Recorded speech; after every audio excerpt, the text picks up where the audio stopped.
Okay, so you're live on YouTube now. Okay. Checking that. Okay, yep. Got the okay from, and I got the okay from Facebook. So when you're ready, flip the switch. Timer is on. Okay. When you put the clapper in front of your face, you are on the air.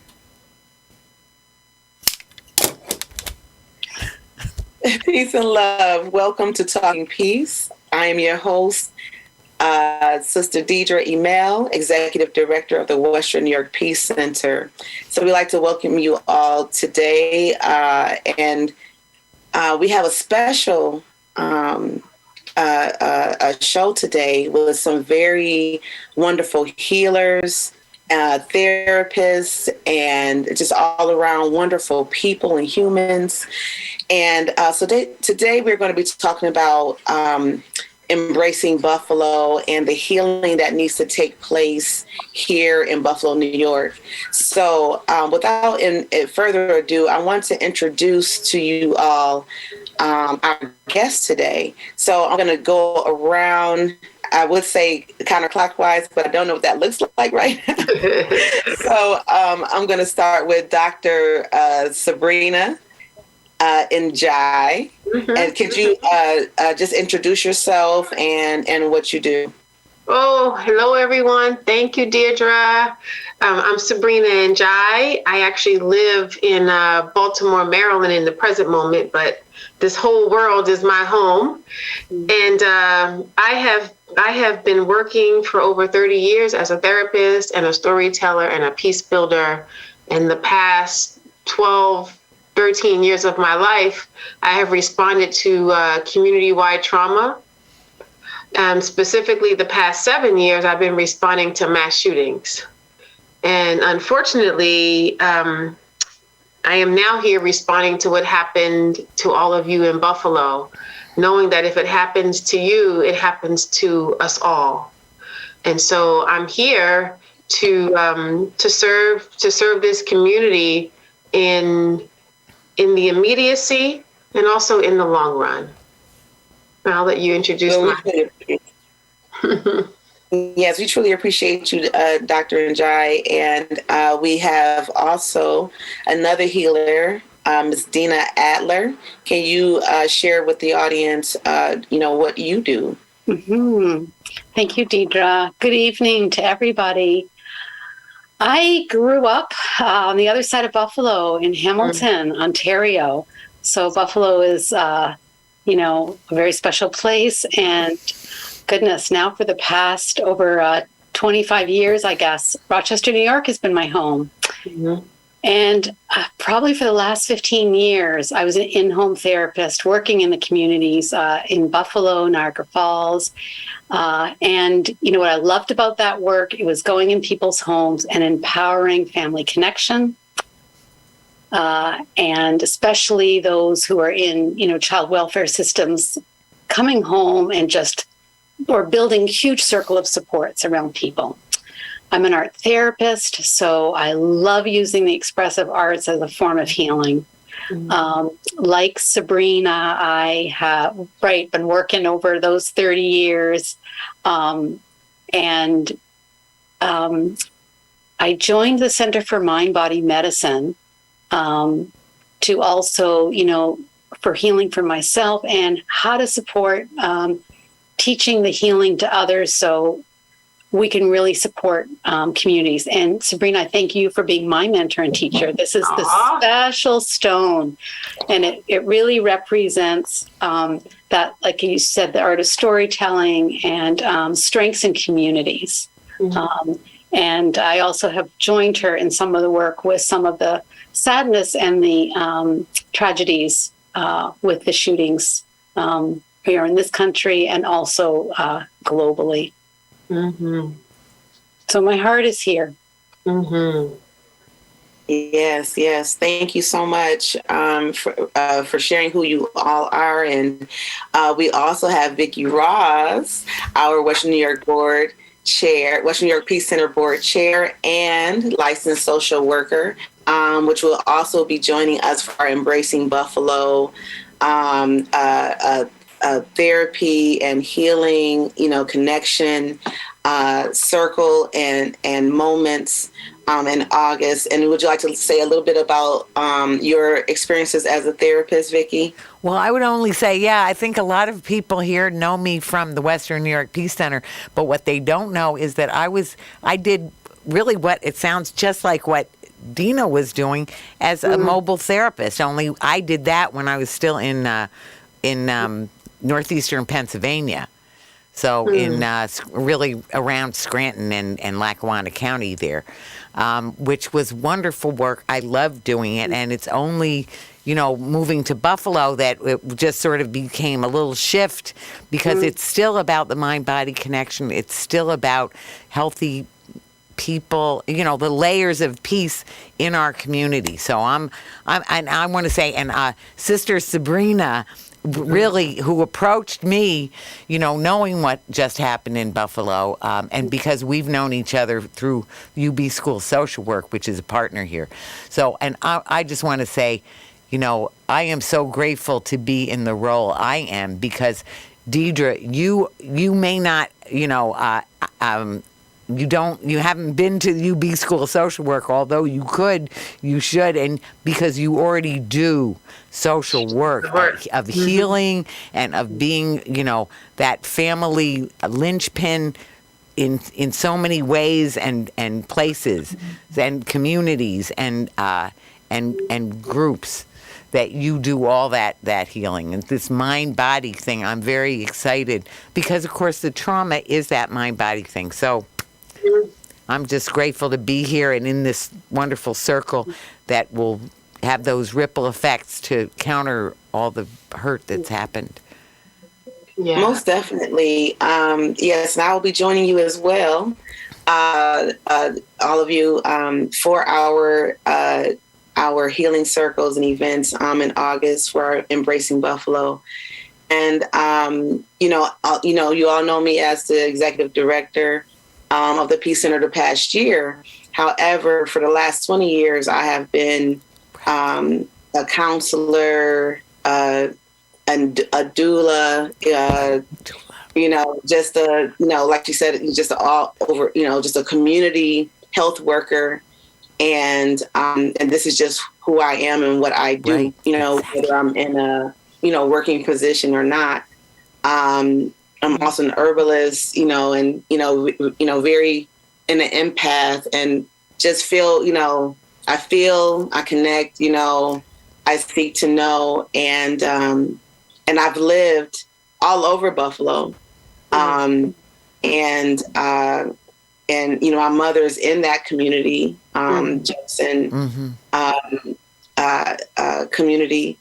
And I grew up around that community. So for me, it's very personal. The healing is, these scars go much deeper. Not necessarily an outsider to show you, how to love each other, but sometimes you need some, we're family. The diaspora is literally, the diaspora is all over. We're family, whether, United States or whether we're in the Caribbean or whether we're in China, we have, we are one people all over the world, that has been shipped and enslaved and oppressed all over the world. So it's a connection, not just, ethnically or what have you, but it's connection with compassion. Compassion, and to allow someone else to come into your home and help you to heal. It's hard for many people to accept that. We have been taught as a society that we can do it on our own, to pull ourselves up by our own bootstrap, whether economically, whether with our health, what have you, and not to allow others to take care of us. And we feel weak. We feel like, oh, you're making me feel so-called crippled. But it's not that.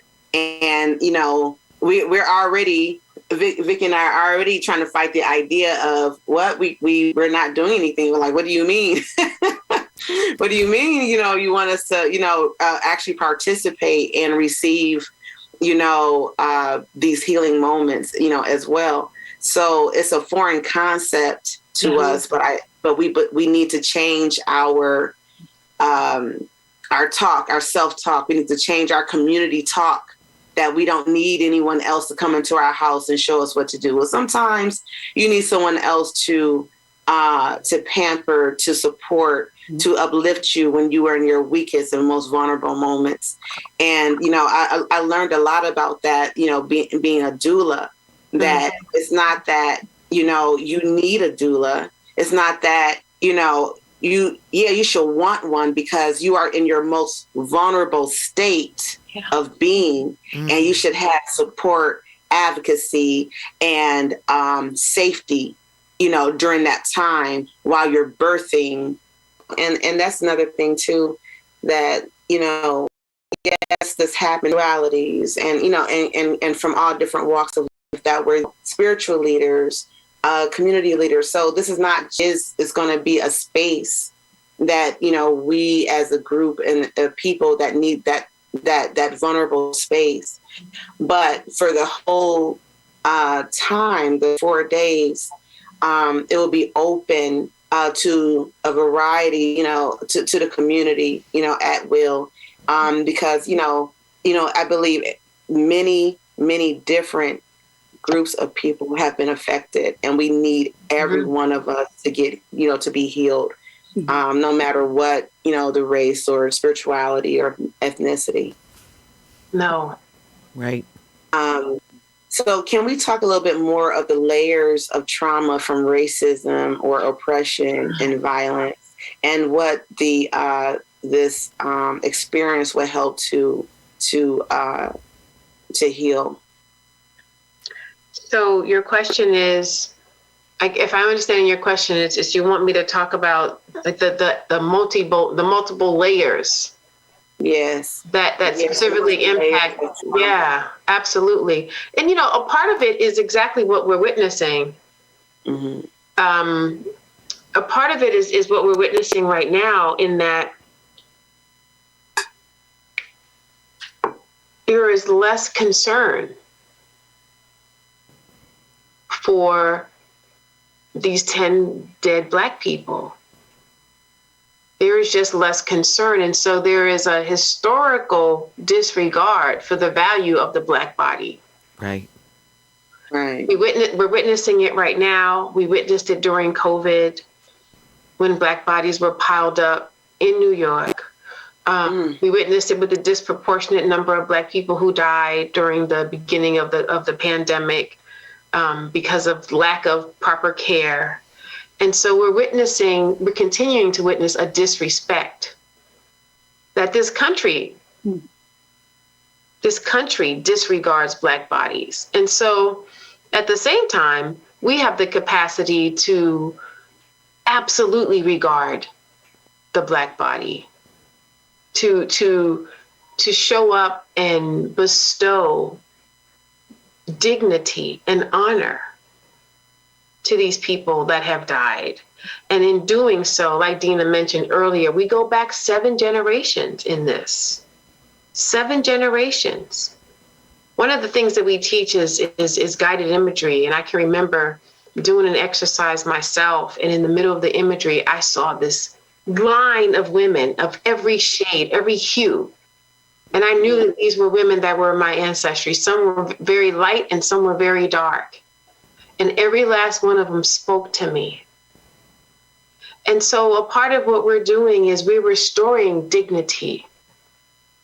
We're restoring value. We're restoring a notion of self-worth. And we're also reminding people that you don't have to go out there to get it. It's already here. The medicine is right here. Right. The medicine is in the human touch. It's in the reminders. It's in all the places that you have forgotten. And it's also in the freedom to express a strong emotion. Even the fact that we have the freedom to express emotion is new for so many of us. And so, we have this horror, and then we have this opportunity. for healing and renewal. And to see, these beautiful souls, Vicky and Dina, they're part of a whole movement of parents, of young white people, of parts of a white community who are saying, oh, no, this is not acceptable. We will not perpetuate these crimes against humanity, even though our ancestors did it. We will not. So we're all getting a healing around it. That's right. And I will say, until we heal from American racism, all these other isms will not be cured. Right. They will not. I have to tell you that we had Dr. Henry Louis Taylor on Talking Peace from the previous show, and what he was talking about, is those layers and layers of racism. So he didn't go back into the 400 years, but he was just talking about like the last 30 years in Buffalo. So all of this is on top of that, and one of the things I was thinking, as you say, the wonderful and the terrible are side by side when, that love, the compassion, the building trust that that we're going to be experiencing in those sessions, that will be such a transformation, because the wonderful and the terrible are so intimately connected in our lives every day. But anyway, so there is that hope, because we need to make these radical changes and build that trust with truthful and open conversation as well. Yeah, absolutely. And that vulnerability and that truth telling. Yeah, that's right. And I also want to remind people to be surprised, because we have no idea what that telling might be. I've had moments. Oh my gosh, I've had the most incredible moments in these settings. Where people showed up thinking they were going to do one thing, and then a voice whispered to them and said, stand up and say this. Stand up and speak of how you have contributed to American racism. Stand up and stand up and tell the truth about how you didn't stop ABCD act of violence. Stand up and talk about what scares the crap out of you, that you need this group to honor and hold you accountable when you're afraid again. Right. Because we all have times where we need to stand up. Right. And to prevent these murders. That's right. That's right. I would, go ahead, Dean. I would just add on that part of what we, facilitate is, so like I love that metaphor and that feeling of stand up, or because where trauma shows up in our bodies, right? In the chronic illness, what are we carrying on our shoulders? So it's both, even silence, or it's where is the pain? And so we first start to identify where it is in ourselves. So when Dr. Sabrina even said about the voices or what she's hearing, what I love about this process is all these empowering gifts are within each individual. So it's not some book although there's good books out there, but what you're walking away with is, I have it within me, and how can I use me more effectively for the resilience part of it? So first, what's my breathing feel like in pain? And then what's that breathing or movement or imagery telling me in this path to the healing? That's wonderful. And I've had that kind of experience in a healing circle where I literally, I came in, and it was in a big tent outside kind of thing. And I had to say it had to be at least 50 women in the tent. And I said, I'm just coming into the tent just to, just see what they're doing. I'm not going to participate. I just want to observe. So I caught myself being outside the circle. I'm just going to sit in this little chair in the corner because it was really filled, and it was in a large circle. and I'm not going to participate. And, so the facilitator began to, call all the women to, hold hands and stand up and apart. So I was still trying to inch myself all the way to like the tent fabric. Okay. Mm-hmm. I am not a part of this circle. I'm just observing because I don't know. I'm going to be vulnerable around these people. I don't know these people. So, but again, I was included anyway. I was noticed and I was included into that circle. Okay, I'm not going to say anything. I'm just going to stay here. Every time I was just so resistant. I'm not going to say anything. I'm not going to do any breathing. Okay, Yeah. I'm just going to observe. I'm here to observe. So, we breathe and, and we just kind of release and, we let some of that tension out. And I remember the facilitator, coming to me and connecting with me, and just through touch, through a hug, I went, blah, I just started just bawling, Right. Absolutely bawling. And I remember, just tell, this is like one of my stories about refinding my voice away, because I was coming out of pneumonia, and my voice and my throat was stagnated, and I knew it had something to do with the spiritual, for me. And I said, I need to start to use my voice before I lose it. And I, went to the, the special conference. So to make a long story short, is that at that point, and I began to release and to let out those things that was truly hidden in my heart and that I knew was true. I began to literally scream it out, to preach it out. And these 50 women or more began to surround me like one big hug. And they were literally like, arm to arm to arm to arm around me. And I just was like letting, like I was talking about our babies, and I was talking about, what they feel. And I was just, letting out what I understood to be true and what I needed the world to know.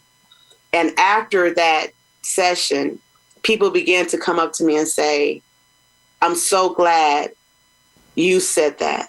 I'm so glad you were able to say that for me. I was feeling that way and I didn't know how to express that. Thank you, basically, for helping, for being a voice. Right. And I was just like, I didn't think I had a voice. I couldn't find my voice, but it was always there. And I had to learn to trust it and trust that was a part of my healing process. So this is where I'm at today, right? At the time I wasn't a part of the Western New York Peace Center. So a few months after that, we had the Women's March, and I think everything just kind of like, blah, like it just came running out. Vicky was like, that was a little too much, but it was great. And I just said I had to tell tell my truth, It was the truth. And it is the truth. But, so I know for me that these sessions and circles and connections will help us find our voice. And in finding that voice, we will heal when we feel like we can connect and we can help others to heal, as well. So I just want to tell that little story because I really believe in what you all do. I believe in the power of art, of, dance. I relied heavily on dance and the performing arts and drawing in high school because of what I was going through. So I truly believe in it, and I have seen what it can do for me. And again, Buffalo community, I want you to come out. I want you to come out and help each other, to heal. And of course, this is not the only thing that has been going on for healing and therapy. And we have wonderful partners in our community right now Sure. that have been throughout from the very beginning, like Connect and Voice Buffalo and so on, that has, really been Yes. providing support for leadership, providing support for first responders, just providing support through the Power, Love, and Healing workshops. And I just want to give them a shout out. Beautiful. And, and we want to, we just basically, we're just another arm, just, continue to reach. You have that part, you're going to have this part this time, you have your back. And yeah. So another question, and I know we're almost done. Mm-hmm. The time go by so fast. What do you hope that the community will do after these sessions? What kind of results would you like to see? For me, I am not necessarily so much attached to the outcome as much as us giving whatever is needed in the moment. Okay. So, but what I hope to happen is that the people that have been leading in this work and the people been impacted by it through their work have a moment for self-care and sacred pause. Right. Yes. And so what I would like to see happen is after we leave, that they say, yes, I am ready to return to what I'm here for. And then for us to come back again, for them to also take another sacred pause. And also to be reminded of what they may have forgotten. Yes. Yes. Now, how we measure that comes through each individual story. So it would be wonderful if 200 people showed up, and we're going to be okay with whoever is there because that's who's supposed to be there. Right. So what we have on Wednesday, the 3rd, is a morning for first responders and survivors. Well, first responders, I'm sorry. And then the evening is for survivors and family members. We're serving food at both events. Thursday, we have a full day for communities of faith and intention at Unity Church. And then Friday and Saturday, we have 2 full days for African American community leaders. And that's going to be facilitated by Dr. Carol Penn and myself. So we have lots of options, or all options are possible for anyone that wants to be a part of it. But that's really what we hope will happen after this first round. And what I want everyone to know is that we've done this before. Right. Each community is different, but we've done this before. And so we know what's possible, and we have the vision, and we have the medicine of hope. Yes. And we know what's possible. Mm-hmm. And I always think of the children's and the families. And when we get to July, I think, oh gosh, school's coming so soon. Mm-hmm. And this was a young kid, right, who did the shooting. Right. Very young. So, 18. yeah. So I think, in another community initiatives, how it just began to like that ripple effect and really grow. And then we even had like teens become leaders. Teaching it to other teens. So it's kind of like, wow, how this whole community can continue to be their own healers. I think would be a wonderful future. Yeah, absolutely. And one of the parts that we talked about is that people can bring their children, youth of whatever age. So really, there'll be a place for everyone, whether it's, that, processing with children, and so much of it happens very naturally too, as they get that free, build a trust, a safe space. Yeah. So I've been thinking about trust and transformation, but anyway, for children and youth to have a safe space to just be, to express, as Dina was saying, so we're excited to have that part of it too. And the frontline workers, I'm sorry, too. No, you're okay. When we first went to Broward County after the shooting at Marjory Stoneman Douglas, We did workshops like this, and we just did it with children and adults, all in the big giant school cafeteria together. Sure. And it was very powerful. What happened? The children Sure. we taught them how to move their bodies, how to come back into balance, how to draw it out, how to shake it out, right along with their parents. It was beautiful. Well, whatever, I mean, I think whatever you all are thinking when we see who comes and who, Absolutely. it'll be a lot of that just in the moment. Absolutely. And what we forget is that, the survivors, not just, not necessarily us, forgetting, but that, some of the survivors were children. Right. Were children that were saved in the freezer. There was children that, that their parents ran them, a bountiful moment where we look at the connection between these within our community and within ourselves. A beautiful moment, given our tendency to focus on what is missing, this moment, like right now, this presence with these healers in one circle at one time to connect to that reality of the present. A moment of laughter as smiles manifest. They manifest as charity to engage in a healing of a universal language. And last but not least at all, a moment to remember, to reflect on our time together and how to be a family, a community, and to connect. So this is what you have in store, people. Don't bring nothing but yourselves. Don't bring anything but yourselves. Right. We just want your bodies, your minds, and your just trust. Just come and just try to trust. No experience is needed. Right. No experience is needed. And I love your story, Deidre, of being in the back, because you could be a person who wants to hang back, or you might be one who goes, all are welcome. Right.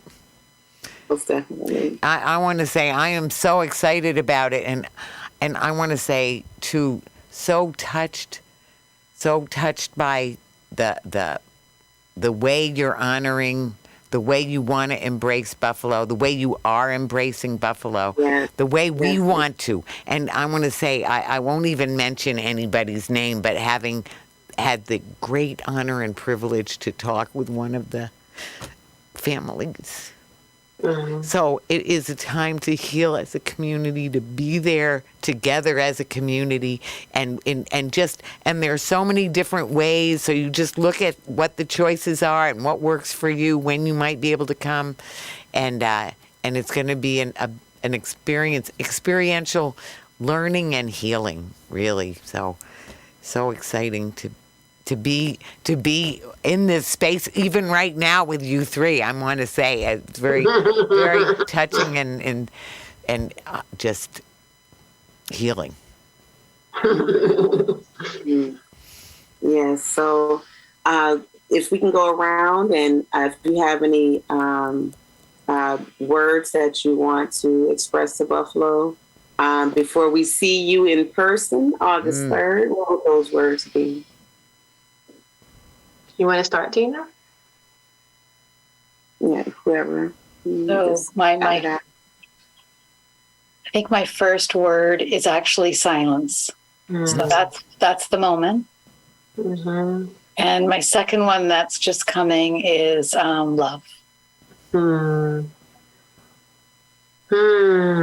So Dina's last word is my first word, love. Love, renewal, peace. Yes. Thank you. Vicki. And beloved community. Absolutely. Building and growing beloved love in the community, for ourselves, for the community, and on out as it grows. Beautiful. Yeah. And my words are trust and vulnerability.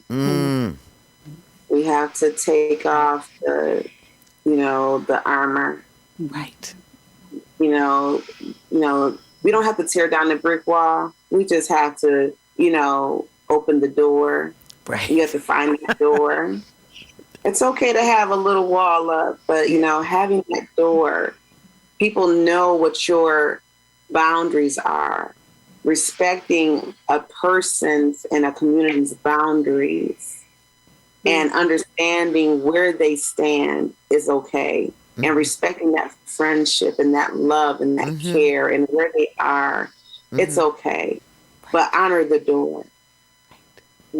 So, come being able to open that door to let someone else in, to be a part of your healing, is what, I just call everyone out to do. Because you'll feel so much stronger. Or So you'll just heal. Yes, or you'll just feel. And yep, that's just it. I love it. Try. I absolutely love it. Yes. Thank you. You have been listening to Talking Peace, and we have been talking peace on WBNY 91.3 FM. Thank you so much, Richard Wicca, our producer, and have a great day. Thank you so much. Great